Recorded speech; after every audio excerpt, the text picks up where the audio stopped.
नमस्कार, agree advise में आपका एक बार फिर से स्वागत है। दोस्तों, धान रोपाई हमारी हो चुकी है और लगभग 8 से 10 दिन की धान रोपाई करने के बाद हम कौन सी उर्वरकों को किन किन मात्रा में कैसे दे सकते हैं, इसकी डिटेल से हम बात करेंगे। उसके साथ कौन से कीटनाशक दे सकते हैं जिससे हमारी धान में रोग आदि नहीं लगे और बढ़िया हमारी शुरुआत से ही ग्रोथ करना धान चालू कर दे। क्योंकि यदि हम बुआई के यानी रोपाई के समय की बात करें तो कभी कभी ये होता है कि लेबर आदि जो है रोपाई करने के लिए तैयार नहीं होते हैं यदि हम रोपाई के पहले उसमें उर्वरकों को दे देते हैं, तो इसलिए हमको मजबूर होकर के बाद में उर्वरकों को देना रहता है।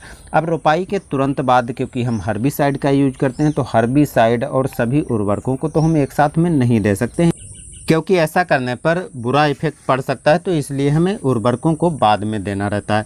अब जब हम बाद में उर्वरकों को दें तो किस समय दें और कौन कौन सी चीज़ें हम एक साथ दे सकते हैं और कौन सी चीज़ें हम यानी कौन सी उर्वरकों के साथ क्या चीज़ एक साथ मिला सकते हैं और कौन सी उर्वरकें हम बाद में दे सकते हैं, तो कैसे देंगे, कितनी मात्रा देंगे, चलिए हम डिटेल से बात करते हैं।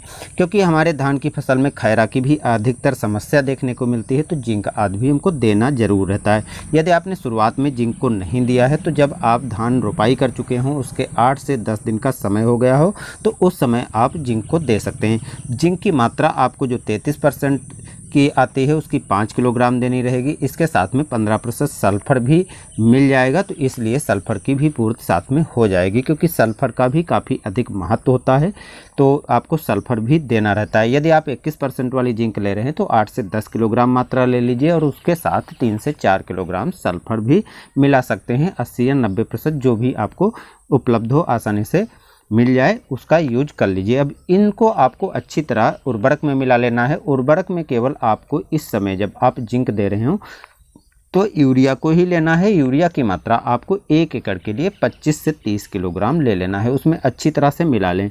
मिलाने के बाद एक चीज़ और देखते होंगे कि रोपाई के कुछ ही समय बाद कुछ मिली बग या कुछ कीट ऐसे होते हैं, तना छेदक आदि लगना चालू हो जाता है। तो ऐसी स्थिति में बचाव के लिए हम इसके साथ क्लोएंट्रा नीलीप्रोल जो 0% 4 की मात्रा में आता है, दानेदार के रूप में आपको मार्केट में मिल जाएगा, उसको मिला करके दे सकते हैं।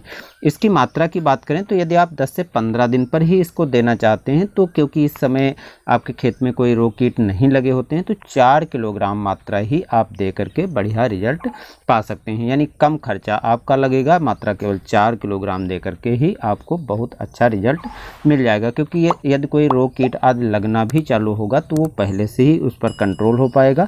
देने के समय भी आपको कुछ सावधानियां रखनी हैं, कुछ जानकारी आपको ज़रूर पता होना चाहिए, नहीं तो आप इसका लाभ नहीं ले पाएंगे, यानी अच्छा रिजल्ट नहीं मिलेगा।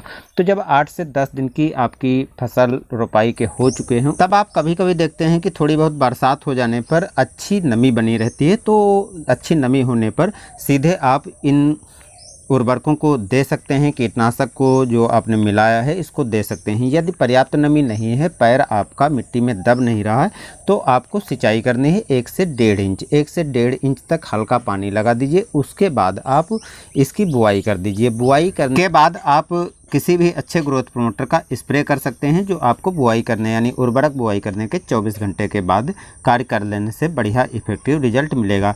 यदि आप दानेदार ग्रोथ प्रमोटर का यूज करना चाहते हैं, लिक्विड वाला नहीं यूज करना पसंद करते हैं, तो आप लगभग 48 घंटे के बाद आपको अगली सिंचाई करना है, यानी अगला पानी आपको खेत में भरना है, जो 4 से 6 इंच तक पानी भरना है। इस समय आप यदि पहले आपने एनपीके या डीएपी को नहीं दिया है तो दे सकते हैं। उसके साथ आप ग्रोथ प्रमोटर दानेदार मिला सकते हैं। जो आप ग्रोथ प्रमोटर लेंगे उसकी 8 से 10 किलोग्राम मात्रा 1 एकड़ के लिए रखनी होगी। इसके साथ यदि आप एनपीके मिलाना चाहते हैं तो 50 से 70 किलोग्राम एनपीके ले सकते हैं। यदि आप डीएपी देना चाहते हैं तो 40 से 50 किलोग्राम डीएपी भी मिला करके दे सकते हैं। याद रखना है कि जब आप अगली सिंचाई करें, जब 4 से 6 इंच तक पानी भरा हो, चाहें तो आप उसी समय एनपीके ग्रोथ प्रमोटर आप दे सकते हैं। क्योंकि दानेदार जो उर्वरक होती है यदि आप पहले नहीं देते हैं तो बाद में जब आप दें तो पर्याप्त नमी खेत में हो, पानी भरा हो, तो ऐसे समय में दें तो बहुत बढ़िया रिजल्ट मिलता है। क्योंकि ये तुरंत गलकर अपना असर दिखाना चालू कर देते हैं और आपकी धान की फसल में सभी पोषक तत्वों की समय पर पूर्ति हो जाएगी, जिससे धान अच्छी तरह ग्रोथ करना चालू करेगा, ट्रेलिंग करना चालू। तो उम्मीद है वीडियो पसंद आया होगा, इसलिए लाइक और शेयर ज़रूर बनता है।